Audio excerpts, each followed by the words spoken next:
మా ముగ్గురికి ఒక్కొక్క ఫ్లాట్ ఇప్పించిండు శేషాద్రి నగర్లో, అక్కడ వివేకానంద కాలనీలా, వెంకట్రావు నగర్ కాలనీలా. అయితే అక్కడ హైడ్రా వస్తుంది, చుట్టుపక్కల అన్నీ పోతున్నాయి అనేసి ఇవి కూడా పోతాయి అట్లా ఇట్లా అని రూమర్స్ లాగా వచ్చి వాళ్ళకి భయం చుట్టుకుంది. ఇంత కష్టపడి మేము ఇంత చేస్తే అవి పోతాయేమో అని టెన్షన్ తోటి మనస్పర్ధం చెంది ఆమె అట్లా చేసుకుంది. నోటీస్ రాలేదు కానీ ఇట్లా బయట చెప్పుకుంటున్నారు కదా, అది పోతుంది ఇది పోతుంది కాల్ చేయమని చెప్తాను. ఇంట్లో పిల్లలకి ఎంతో కష్టపడ్డారు వాళ్ళు, ఒకరోజు సుఖపడింది లేదు.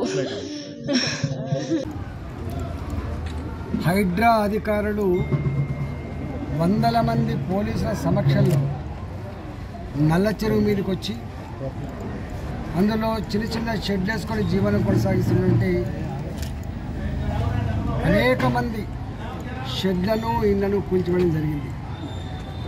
ఆ తదుపరి నేను వెంటనే ఆ ప్రాంతాన్ని సందర్శించినప్పుడు శివయ్య సాయిలు అన్న కొడుకు మహేందర్, సార్ ఈ భూమి మేము కొనుక్కున్న భూమి, అనేక సంవత్సరాలుగా ఉంటున్న భూమి, మా పట్టా భూమి మీదకి వచ్చి మా షెడ్లు కూలగొట్టే అధికారం వీళ్ళకి ఎవరిచ్చిండ్రు, ఇవి మేమేమి ఇల్లీగల్ భూములు కాదు, మేమేమి ఆక్రమించుకున్న భూములు కాదు అని కన్నీరు మున్నీరైంది.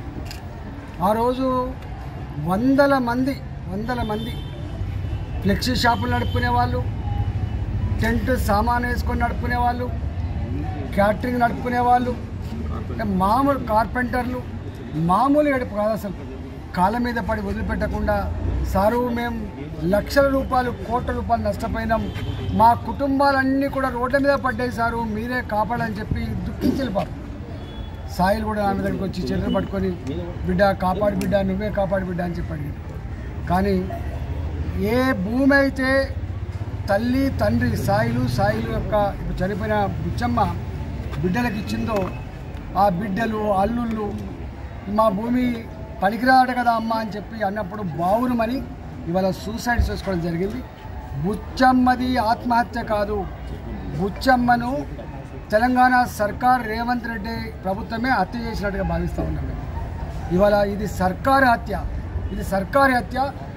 గతంలో మొన్న కూడా ఇట్లనే ఒక ఆమె గుండాగిపోయి చనిపోయిందని చెప్పి మనం వార్తలు విన్నాం. అనేక మంది, వేలాది మంది హైదరాబాద్ గడ్డ మీద చెరువుల పక్క ఉన్న వాళ్ళు కావచ్చు, ప్రభుత్వ స్థలాల్లో 40 ఏళ్ళుగా 50 ఏళ్ళుగా పట్టాలు ఇచ్చిన తర్వాత కూడా ఇల్లు కట్టుకున్న వాళ్ళు కావచ్చు, వాళ్ళందరూ బిక్కుమంటూ బతుకుతున్నారు. శనివారం వచ్చిందంటే, ఆదివారం వచ్చిందంటే కంటి మీద కొనుక్కు లేకుండా, పొయ్యి మీద కుండ పెట్టకుండా ఇవాళ దిగాలమని బతుకుతున్న పరిస్థితి మనం చూస్తూ ఉన్నాం.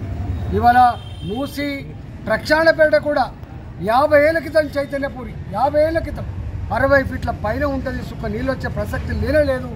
అలాంటి వాడికి కూడా 5 కోట్లు పెట్టి కట్టుకున్న ఇళ్ళు, 2 కోట్లు పెట్టి కట్టుకున్న ఇళ్లకు మీరు ఖాళీ చేయాలి, మీకు 5 లక్షల రూపాయల 7 లక్షల రూపాయల డబుల్ బెడ్ ఇస్తామని చెప్పి పోలీసు వాళ్ళు, రెవెన్యూ అధికారులు వాడు హింస పెట్టిన తీరు చూస్తే బావురుమన్నది. గత 45 రోజులుగా నల్ల చెరువు కావచ్చు, అస్మత్పేట చెరువు కావచ్చు, కుక్కడపల్లి చెరువు కావచ్చు, ఇవాళ మా బోరమండలం ఉన్న చెరువు కావచ్చు, ఫిర్జాదిగూడలో ఉన్న చెరువు కావచ్చు, అనేక చెరువులలో వందల స్ట్రక్చర్స్ కూల్చివేసి ఇవాళ హైడ్రా అధికారులు మాకెవరిని అడగాల్సి అక్కర్లేదు, ఎవరికి నోటీసులు ఇవ్వాల్సి అక్కర్లేదు, మేమే సుప్రీం రేవంత్ రెడ్డి మాకు అండగా ఉండని చెప్పి అహంకారపూరితంగా ఇవాళ వివరిస్తున్నారు.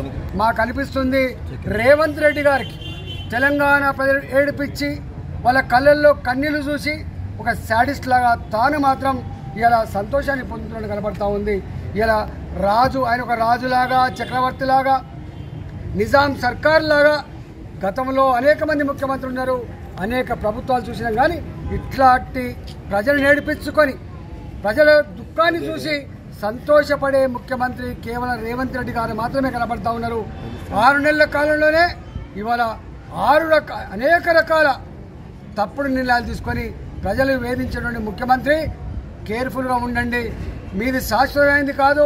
మీకు ఇచ్చింది అధికారం 5 ఏళ్ల కోసం ఇచ్చింది. 5 ఏళ్ల కోసం ఇస్తే ఇలా 5 అంగళ్ళు చేసి తెలంగాణ ప్రజలు ఉసురు పోసుకుంటున్నావు. తప్పకుండా దీని మూల్యం చెల్లించక తప్పదని చెప్పి హెచ్చరిస్తా ఉన్నా. నాకు అనిపిస్తూ ఉంది రేవంత్ రెడ్డిని చూస్తే సంజయ్ గాంధీ గారు గుర్తొస్తున్నారు. ఢిల్లీలో టర్క్మెన్ గేట్ కాడ వేలాది మంది పేదల ఇళ్లను కూల్చేసి ఆనాడు సంజయ్ గాంధీ గారు ఇలా మారుతి కంపెనీకి ఆ భూములు కట్టబెట్టిండు. ఇవాళ మాకు అనిపిస్తూ ఉంది ఇలా వేలాది మంది పేదల ఇళ్ళు కూల్చివేసి పెద్దలకు కట్టబెట్టే ప్రయత్నం రేవంత్ రెడ్డి గారు చేస్తున్నాడు కనబడతా ఉంది. ఇలా మూసి ప్రక్షాళన అంటే మేము అనుకున్నాం వరదలు రాకుండా ప్రక్షాళన చేస్తారని అనుకున్నాం, మురికి లేనటువంటి మంచి నదిని చేస్తారని అనుకున్నాం. కానీ 50 ఏళ్ల క్రితం కట్టుకున్న కాలనీలకు కూడా RBX రివర్ బెడ్ అని చెప్పి ఇవాళ ఇండికేట్ చేసే పరిస్థితి వస్తుందంటే ఇవాళ ఖచ్చితంగా రేవంత్ రెడ్డి సర్కారు ప్రజలకిచ్చిన హామీలను పరిష్కరించే దమ్ము లేక ఇవాళ డైవర్ట్ చేసే ఉద్దేశంతో వేల కోట్ల రూపాయలు సంపాదించిన ఉద్దేశంతో ఇవాళ ఇట్లాంటి దుర్మార్గాన్ని కొడుకడుతుంది. మేధావులారా ఇవాళ నిన్న దాకా గొప్ప పని చేస్తుందని చెప్పి రకరకాల పర్యావరణవేత్తలారా ఆలోచన చేయమని చెప్పి కోరుతా ఉన్నా. ఖచ్చితంగా భారతీయ జనతా పార్టీ ఆ బాధితులకు అండగా ఉంటుంది. ఇలా ఈ ప్రభుత్వం మీద యుద్ధం ప్రకటిస్తామని చెప్పి ఈ సందర్భంగా తెలియజేస్తున్నా. ప్రజలారా మీరు భయపడకండి, మేము వెంట మేము ఉన్నామని చెప్పి ఈ సందర్భంగా తెలియజేస్తా ఉన్నా. మరొకసారి బుచ్చమ్మది ఆత్మహత్య అని చెప్పి చిత్రీకరించే ప్రయత్నం చేస్తున్నారు. కానీ బుచ్చమ్మ సావుకు కారణం రేవంత్ రెడ్డి సర్కార్. ఇది సర్కార్ హత్య మాత్రమే అని చెప్పి తెలియజేస్తా ఉన్నా. నా పేరు సరిత. అమ్మ వాళ్ళు కుక్కట్పల్లిలో ఉంటారు. వాళ్ళకి బాలదంతా చేసుకొని బతికారు. మేము ముగ్గురం ఆడపిల్లలమే. మా ముగ్గురికి పెళ్లి చేసి పంపించిండు. ఆడపిల్లలని చెప్పి మాకు చిన్నగా ఉన్నప్పుడే వాళ్ళు కష్టం చేసి చాలా కష్టం చేసిండు. ఇద్దరికి మా అమ్మ మా నాన్న కష్టం చేసి మాకు ముగ్గురికి ఫ్లాట్లు కొన్నారు. ఫ్లాట్లు కొని ఇల్లు కట్టించిండు.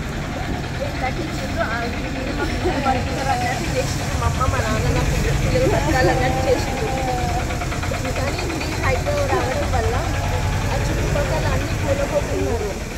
దానివల్ల ఇవి కూడా పోతాయి అవి కూడా పోతాయి అని చుట్టుపక్కల వాళ్ళు వీళ్ళు అనడం వల్ల టెన్షన్ తీసుకొని ఎంతో కష్టపడి ఎంతో బాధలు పడి ఇల్లు కడితే ఇట్లా కూలగొడుతుందనే టెన్షన్ తోటి మా అమ్మ డిప్రెషన్ లెక్క అయ్యి ఇట్లా చేసుకుంది.